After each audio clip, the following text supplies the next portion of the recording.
ਤੇ ਅੱਜ ਮੈਂ ਗੱਲ ਕਰਾਂਗੀ ਸਾਡੇ ਜਿਹੜੇ ਮਾਹੌਲੀਆਤੀ ਆਲੂਦਗੀਆਂ ਨੇ ਇਹਨਾਂ ਦੇ ਬਾਰੇ ਵਿੱਚ। ਅਸੀਂ ਇੰਨਾ ਕੁ ਲਾਪਰਵਾਹ ਹੋ ਗਏ ਹੈ ਕਿ ਆਮ ਤੌਰ ਦੇ ਉੱਤੇ ਤੁਸੀਂ ਦੇਖੋ ਕਿ ਇੱਕ ਆਦਤ ਬਣ ਗਈ ਹੈ।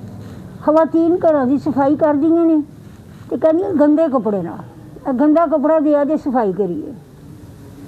ਦੱਸੋ ਕਦੀ ਗੰਦੇ ਕੱਪੜੇ ਨਾਲ ਵੀ ਸਫਾਈ ਹੋਈ? करनी सफाई है, साफ करना है चीज़ में, तो गंदे कपड़े ना, यानी बिल्कुल आम है ना। असी गंदा कपड़ा लभने कि गंदे कपड़े नाल ना चीज़ साफ करो जी, गंदे कपड़े ना, मैले कपड़े ना। इस तरह कूड़ा जोड़ा वे वो असी घरों का चुक चुक के नालियां में सुट्टने हैं, गटर बंद करने का बायस बनता है।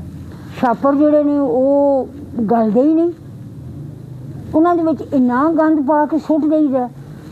जी साड़ी बेहतरीन खाद सी साडे मुल्क दी, साडा बड़ा वड्डा सरमाया सी कि असी जिहड़ियां सब्जियां कट्टने आ, जिहड़े छिलके उतारने आ सब्जियां दे, जिहड़े फ्रूट हुंदा है, असी अगर उन्हां नूं छापर विच ना पाईए, उन्हां नूं अलहदा जिहड़ा वे वो मिट्टी दे विच रख दित्ता जाए तो अच्छी खासी खाद बन जांदी है। उहनूं खुली ज़मीन ते सुट दिओ ताकि ज़मीन की जरखेज़ी वधे।